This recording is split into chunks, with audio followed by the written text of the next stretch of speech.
The night I walked in. I'd been suspicious of Laura for weeks. The late-night texts, the secretive smiles, and the constant excuses for why she had to leave or couldn't talk, it all added up to something that didn't feel right. Every time I asked, she brushed it off. "You're overthinking, Tom. You know I'd never hurt you." But that Friday night, when she said she was going out with Sophie, her best friend, I couldn't shake the feeling that something was wrong. I tried to ignore it, but the knot in my stomach refused to go away. Later that night, I realized I'd left my wallet at her apartment. I decided to swing by and grab it, telling myself it was no big deal. But as I approached the door, I noticed the lights were on. That was strange, she was supposed to be out.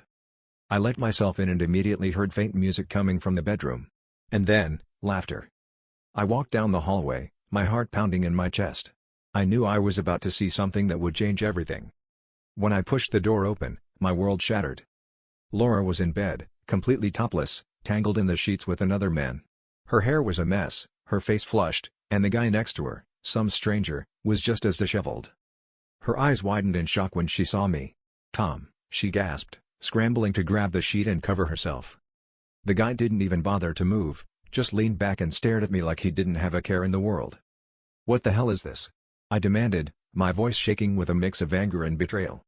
"Tom, it's not what it looks like," Laura stammered, but her panicked expression told me everything I needed to know. I stood there for a moment, frozen, letting the reality of what I'd walked into sink in. Then, without a word, I turned and walked out, slamming the door behind me. Her voice chased after me down the hallway. "Tom, please. Let me explain." But I didn't stop. There was nothing left to explain,